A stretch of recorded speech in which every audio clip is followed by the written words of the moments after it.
Hello, hey, how are you guys? It's me, Kirsten, and this is the It's Giving Mystical podcast. And this is your weekly podcast, the card of the week for August 2nd. And I will be doing a little mini podcast on the tarot numerology of August in the next week or so keep an eye out for that. But today we're here to talk about the energy for this week, the here and the now. How are you? How is the moon? Did you see what I meant about that smother mother thing? Did anyone hear themselves uttering the words, be careful? Anyone?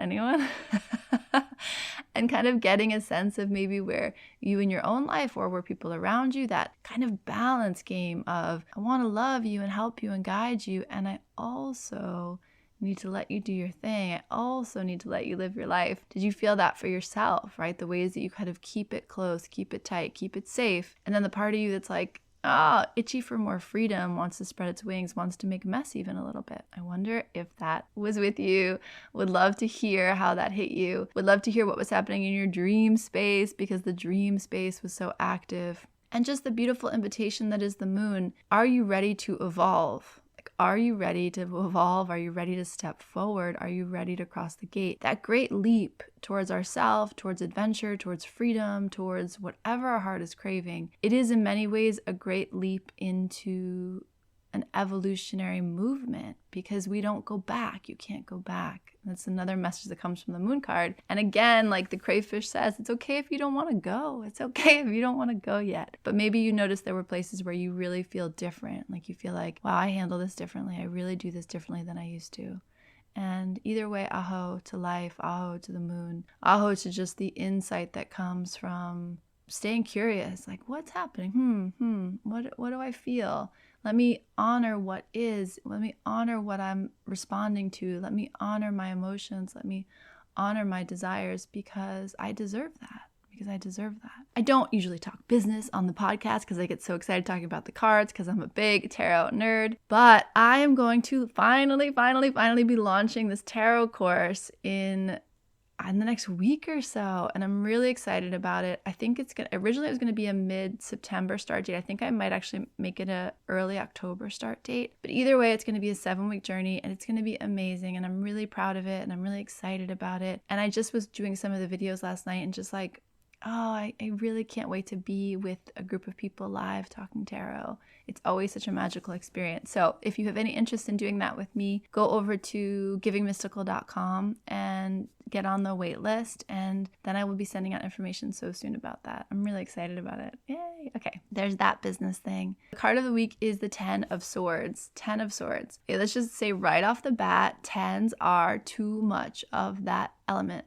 So too much air energy, too much movement, too much mental energy, too much thought, too much talking maybe. The 10 of Swords is a little too much air. In the tarot, we have 10, but we also have 9. 9 is completion. 9 is the fullness. 9 is the ending. So the 10 comes in to remind us how beautifully human we are and how sticky we get and how hard it is for us to change or shift when it's actually time. We like things to get a little overripe, a little uncomfortable before we're willing to change, and the 10s always remind us of that. 10 of Swords is one of those cards where you look at it, and when you first take tarot, you first pick up the deck and you see the 10 of Swords, you're like, holy shit, what is that? What is happening there? It is a figure laying on the ground, 10 swords in their back. And one of my favorite tarot writers says, you don't get any deader than the 10 of Swords.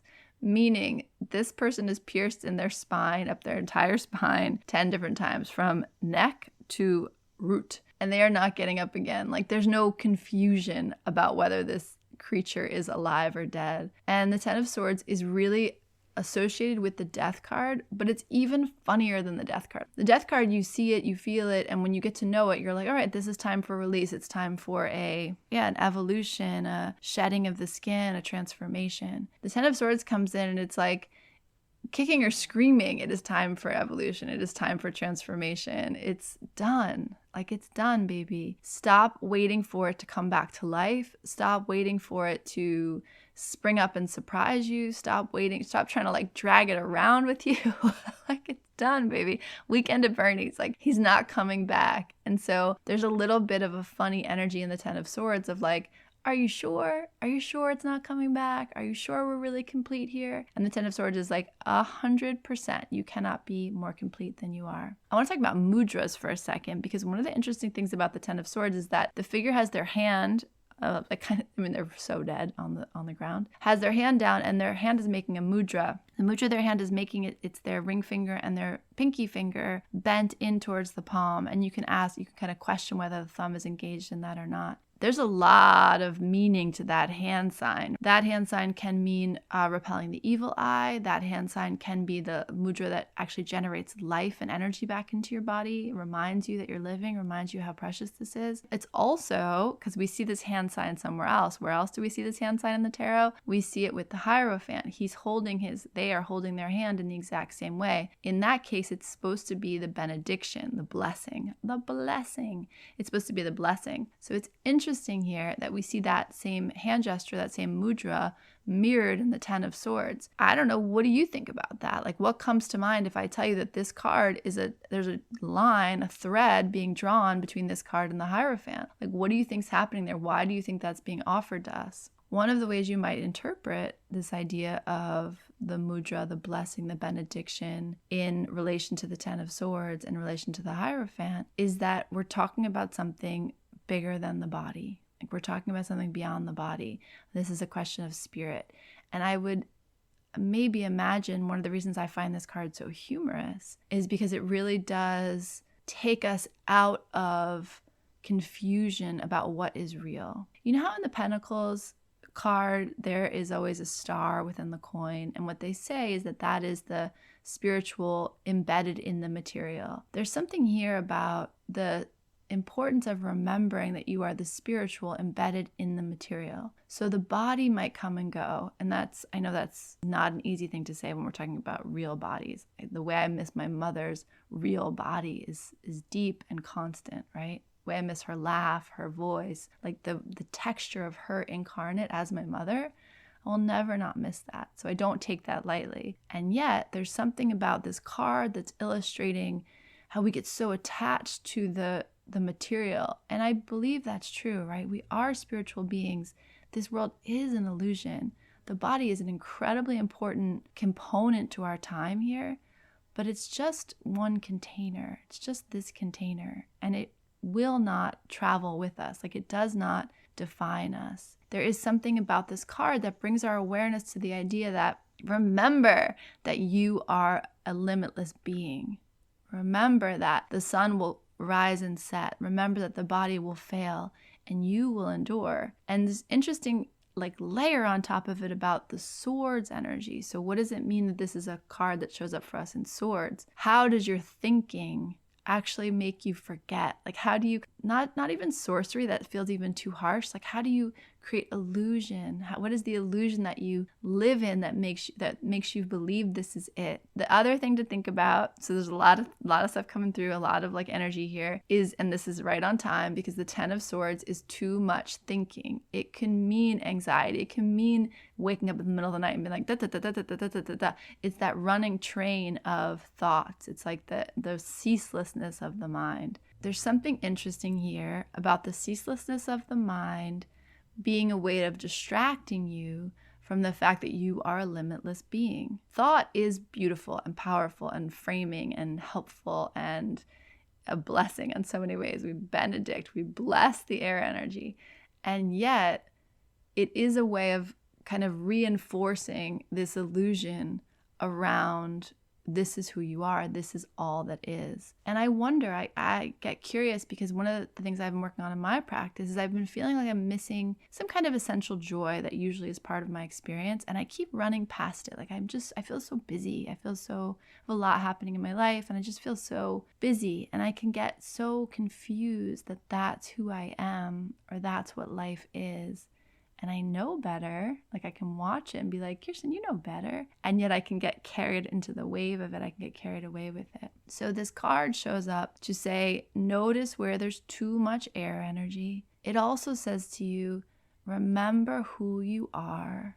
It also says to you, yeah, it's really done. Like that thing that you might want to keep alive, or that thing that you might be scared is going to come back. No, it's really done. There's a completion and a finality to the Ten of Swords that I always find. And again, it might be my dark Scorpio. I love a good transformation. I love a good alchemy. I love a good like birth and re-death, and birth and re-death, death and rebirth. I love all of it. I love all the mess of transformation. But I find this very relaxing, this card. It could be a card that generates fear, but I find it relaxing because there's a finality to it and a here we are now to it. Like, let's look at where we are now. The Ten of Swords, one of the beautiful messages that always comes through with the Ten of Swords is the sun will rise again. If you're here and you're hearing my voice and the sun is rising and the sun is setting, then you're here. Don't take that for granted, because one day you won't be. It doesn't mean you will die, like you don't disappear. You are released into your limitlessness, but this will end. Like this journey, this walk, this body, this time. And so the Ten of Swords is a reminder that no matter how difficult life is, no matter how difficult your thoughts feel, or how constricted you are, or whatever is getting churned up for you right now, whatever it is, this card is a reminder that it will not last, that nothing lasts forever. Nothing dies, like energy doesn't go away. It's constantly changing form. And yet it's constantly changing form. And that's kind of an interesting paradox. Like nothing goes away, and yet everything will go away. So this idea of the Ten of Swords is like whatever it is, the pain, the beauty, the sweetness, the terror, it will change form. It will not last. And there's something about the Ten of Swords that there's a finality to the way we've thought about it before. And I say on top of the moon, like we had that Seven of Swords, then we had the moon, and now we're in Ten of Swords. It's an interesting idea of like, what is dying away? What is this evolutionary leap you've taken forward? And do you trust it? Like, do you trust yourself that you are not going back? And the Ten of Swords and the moon, those two cards together say you are not going back. It is not coming back. It is done now. Whatever you need to do to make peace around that, to trust that, I invite you into ritual. I invite you into ceremony. I invite you into letter writing or journaling around the things that feel done. Like if you imagine that this thing, whatever it is for you, was really complete, how would you behave now? How would you act differently if you really knew you could put that to bed? And the ritual comes in if it needs to be put to bed. So is it a fear? Is it a relationship? Is it a dynamic? Is it a thought form? Is it a way of operating, a habitual way of operating that you want to say goodbye to? Like, thank you, bow, and end the practice. I am done now. I'm complete with this. I am evolving forward. The sun is rising again on a new day. I am not the same body that I was yesterday. And that's the other last thing I'm going to say about the Ten of Swords, a reminder that your body itself is ever evolving, ever changing. And so when you wake up today, you are housed in a new home than you were the day before, and tomorrow it will be a new home again.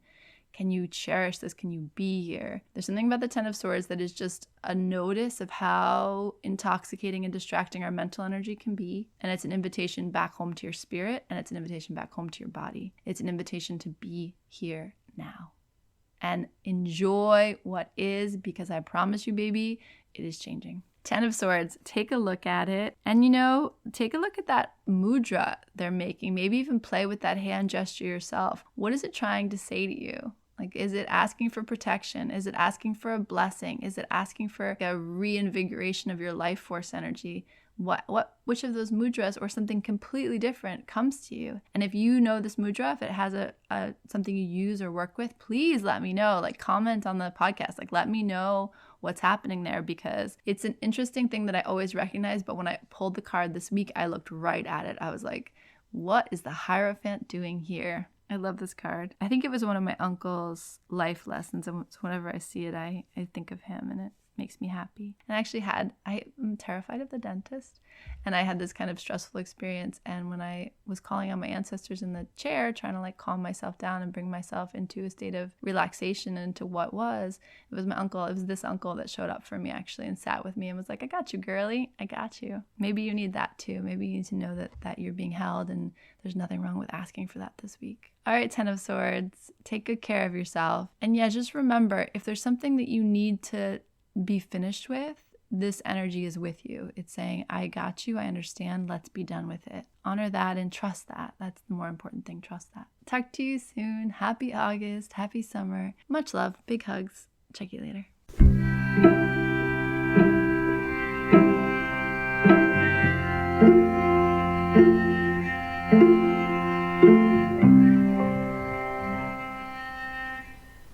It's giving everything is sacred. It's giving art. It's giving light you up and turn you on and set you free. It's giving curiosity. It's giving freedom. It's giving love. It's giving you are more magical and powerful than you can comprehend. It's giving, I don't know what's happening, but I am so here for it. It's giving you are pure potential. It's giving mystical.